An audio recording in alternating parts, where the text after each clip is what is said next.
On the 23rd afternoon, I came to the home for lunch actually, and I asked, she was limping. And I asked, why you are limping? And she told me that the leg is paining. What happened to your leg? On that day only I came to know that cannula has been put in the... And show me, I showed. Immediately remove that cannula, I told. No, Mahendra Reddy has told that you should retain that. Today is the last dose. I will give you today the last dose. एक ऐसी शादी जिसे सबने perfect कहा, एक doctor couple जिसमें प्यार, luxury और विश्वास से भरा हुआ रिश्ता था। पर जब सुबह हुई तो बेडरूम में सिर्फ एक चीज मिलती है, खामोशी। बेंगलुरु के एक पॉश एरिया अयप्पा लेआउट में सब कुछ परफेक्ट लगता था। डॉक्टर कृतिका रेड्डी एक 28 साल के डर्मेटोलॉजिस्ट जो कि काफी इंटेलिजेंट, चार्मिंग और एम्बिशियस है, और उनके हस्बैंड डॉक्टर महेंद्र रेड्डी एक स्किल्ड सर्जन है। दोनों एक ड्रीम कपल थे। I mean look at this pictures. इन दोनों का एक मेडिकल बैकग्राउंड भी था, स्टेटस और फैमिली प्राइड भी थी। इन दोनों की शादी मई 2024 में होती है। 2 डॉक्टर्स और एक नई जिंदगी। कृतिका के पिता मुन्नी रेड्डी ने उनके लिए 3 करोड़ का घर भी गिफ्ट किया था। कहानी बिल्कुल फेरी टेल जैसी थी, पर हर कहानी का एक शेडी पार्ट होता है जहाँ प्यार के पीछे कुछ और ही छुपा होता है। अप्रैल 2025, कृतिका अपने पेरेंट्स के घर पर थी। महेंद्र रेड्डी, उसका हस्बैंड, उससे मिलने आता है। Around 8:30 or 9 o'clock he came. And then again they went to their bedroom actually. कहने को तो कृतिका का ट्रीटमेंट चल रहा था और उसी ट्रीटमेंट के लिए उसने उसे आईवी कैनुला भी लगाया। लेकिन अजीब बात यह थी कि कैनुला उसके पैरों में लगाया गया था, जबकि ज्यादातर इसे बाहों में या फिर हाथों में इस्तेमाल किया जाता है। So for that what he has done, he put a cannula on the right leg. और कृतिका जो उस पर पूरा भरोसा करती थी, वो कुछ भी नहीं बोलती है उसे। कृतिका के पिता ने देखा कि उनकी बेटी थोड़ा लिम्प कर रही थी क्योंकि उसके पैरों में काफी दर्द था, और जब उन्होंने उससे पूछा तब कृतिका बोलती है, And I asked, why you are limping? And she told me that the leg is paining. And show me, I showed. Immediately remove that cannula, I told. No, Mahendra Reddy has told that you should retain that. Today is the last dose. I will give you today the last dose. और ये बात किसी को नहीं पता था कि उस लास्ट डोज के बाद सब कुछ बदलने वाला था। लेकिन ऐसा क्या था उस लास्ट डोज में? चलो जानते हैं इस केस को।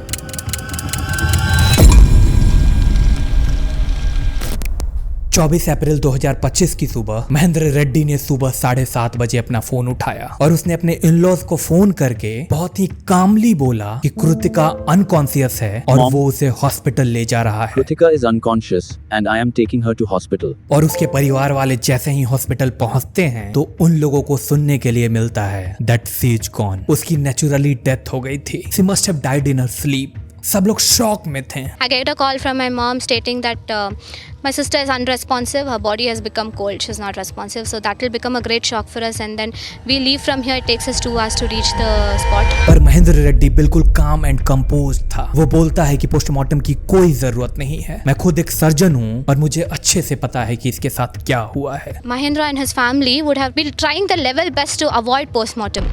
So they will be like trying to brainwash my parents as well. और उस वक्त उस पर किसी ने शक नहीं किया। बस एक इंसान थी जो चुप नहीं बैठी, निकिता रेड्डी, कृतिका रेड्डी की बड़ी बहन। वो भी एक डॉक्टर है और उसे अपनी बहन की नेचुरल डेथ वाली कहानी बिल्कुल भी डाइजेस्ट नहीं हो रही थी। निकिता कहती है कि मुझे पता है मेरी बहन हेल्दी थी, उसे कोई क्रॉनिक इलनेस नहीं थी। And as a sister and as a doctor, I know her medical background and she didn't have any chronic illness. I know her medical history very well. Mahendra और उसके परिवार वालों ने पोस्टमार्टम के खिलाफ प्रेशर बनाया। उसने कृतिका के परिवार वालों का ब्रेन वॉश करने की कोशिश की। Trying to brainwash my parents as well, telling them, see, if you give a postmortem, they'll cut up your child. They're going to do that, this. So better not give a postmortem. Already she's not there. Why do you want to go through so much? Why do you want her to go through so much?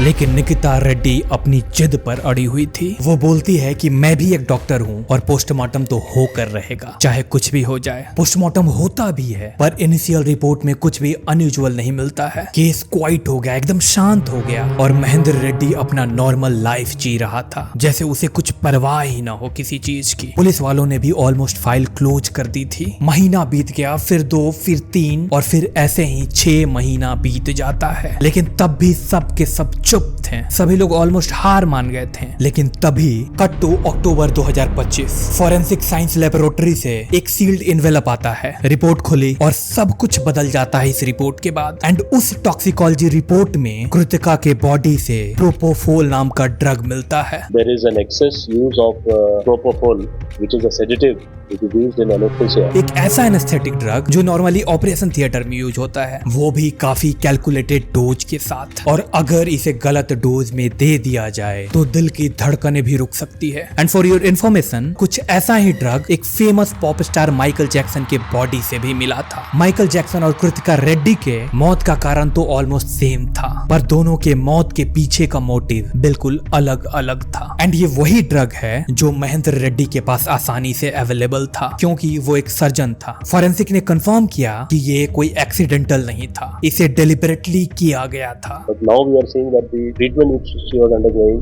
she has been injected with sedatives, which goes to show that there was a malpractice intention. Police ने भी इस case को तुरंत reopen किया और तब जाकर पता चला कि महेंद्र रेड्डी ने 21 से लेकर 23 अप्रैल 2025 तक कृतिका रेड्डी को मल्टीपल इंजेक्शन दिए थे। उसने कहा था लास्ट डोज, याद है आपको? पर वो डोज उसके मौत का डोज था।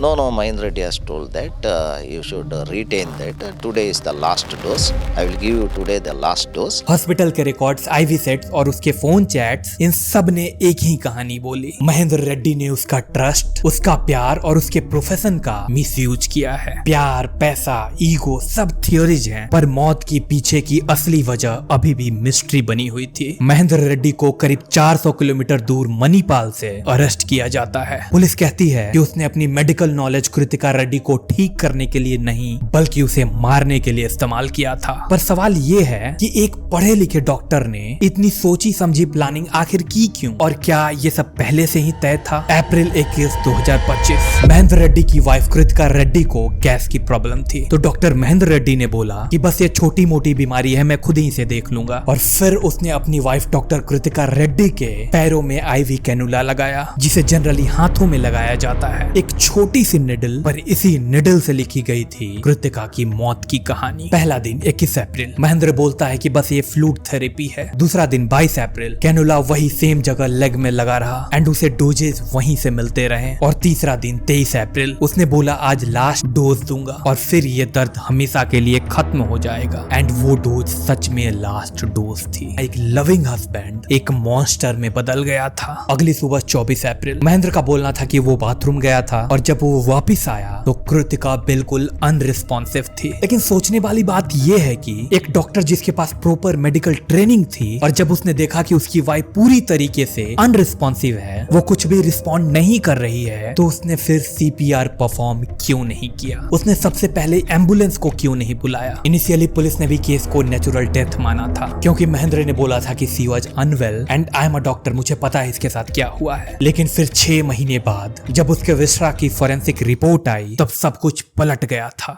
रिपोर्ट में लिखा हुआ था presence of propofol detected in vital organs and IV tubing. Look, propofol एक रिस्ट्रिक्टेड ड्रग है जो मार्केट में आसानी से अवेलेबल नहीं होती, लेकिन महेंद्र रेड्डी जैसे सर्जन के पास ये बहुत ही इजीली अवेलेबल होती है। एंड किसी भी मर्डर केस में सबसे इंपॉर्टेंट चीज होता है उसका मोटिव, पर यहाँ पर मोटिव अभी भी अनक्लियर था। पैसा, अफेयर या ego, nobody knows it. Police के इन्वेस्टिगेशन ने इस केस में एक और एंगल खोला, एंड वो था extra marital affair. Like he has an extramarital affair, that's what we are coming to know. And regarding his previous affair also, we didn't know all this before the marriage. So all this is coming to light now after the death and after the FSL report. पर यहाँ पर एक और possible motive भी था, money, पैसा। महेंद्र रेड्डी ने अक्टूबर 2024 में कृतिका रेड्डी के पिता से कुछ पैसे मांगता है अपना खुद का हॉस्पिटल खोलने के लिए, पर फैमिली वालों ने उसे मना कर दिया था। और बस यहीं से थोड़ी बहुत टेंशन और बढ़ गई थी। एंड कृतिका रेड्डी अपना क्लिनिक स्किन एंड स्कैल्पल खोलने वाली थी। एंड उसके मौत के करीब 10 ही दिन बाद 4 मई 2025 को उसका ओपनिंग भी था। शायद महेंद्र रेड्डी नहीं चाहता था कि वो इंडिपेंडेंट हो। Possible no? कृतिका के पिता मुन्नी रेड्डी ने जो घर अपनी बेटी के लिए 3 करोड़ रुपए लगाकर बनाया था, आज उसी घर को उन्होंने इस्कॉन को डोनेट कर दिया। और घर के गेट पर लिखा है in memory of doctor Kritika Reddy. उनके लिए अब वो घर मंदिर बन गया है, क्योंकि उनका विश्वास अब इंसानों इंसानों में नहीं, अब सिर्फ भगवान में रह गया है। पर सवाल अभी भी वही है, एक सर्जन अपनी वाइफ को क्यों मारा? एक लास्ट डोज से पहले उसके दिमाग में आखिर चल क्या रहा था? इन्वेस्टिगेटर्स के मुताबिक महेंद्र रेड्डी को गुस्सा था कि कृतिका रेड्डी के फैमिली वालों ने उसके मेडिकल कंडीशन को छुपाए थे। शादी से पहले महेंद्र रेड्डी को उन लोगों ने नहीं बताया था कृतिका रेड्डी के कंडीशन के बारे में, और उसे लगता है कि उसके साथ धोखा हुआ है और उसे एक बीमार लड़की के साथ शादी करवा दिया गया है। और इसी ईगो के छोटे से छेद ने एक मॉन्स्टर को जन्म दिया। एक समय था जब कृतिका और महेंद्र कश्मीर के पहाड़ों में अपनी प्री वेडिंग का फोटो शूट करा रहे थे, हंसी, प्यार और एक परफेक्ट जिंदगी के सपने लिए हुए। लेकिन सिर्फ 11 महीने बाद वो सारे फोटोज सिर्फ एक केस फाइल के एनेक्चर बनकर रह गई। लुक, लाइफ में कभी कभी दर्द स्ट्रेंजर नहीं देता, वो देता है वो इंसान जिसको हम सबसे ज्यादा ट्रस्ट करते हैं। डॉक्टर कृतिका रेड्डी एक पैशनेट डर्मेटोलॉजिस्ट थी, एक ड्यूटीफुल डॉटर थी, एक लविंग सिस्टर थी। उसका कसूर सिर्फ इतना था कि उसने गलत इंसान पर भरोसा कर लिया था। महेंद्र रेड्डी एक स्किल्ड सर्जन है जिसे हर पेशेंट सेवियर कहते थे, और उसने अपना प्रोफेशन का ओथ को तोड़ा, अपने शपथ को तोड़ा। ये केस सिर्फ एक मर्डर केस नहीं था, ये एक वार्निंग था कि नॉलेज जब बिना एम्पैथी के यूज की जाए तो वो एक वेपन बन जाता है, और कभी कभी जो हाथ जिंदगी बचाती है वही हाथ मौत का सौदागर बन जाता है। अपनी राय कमेंट में लिखें। एथियाची के स्टडी। बाय।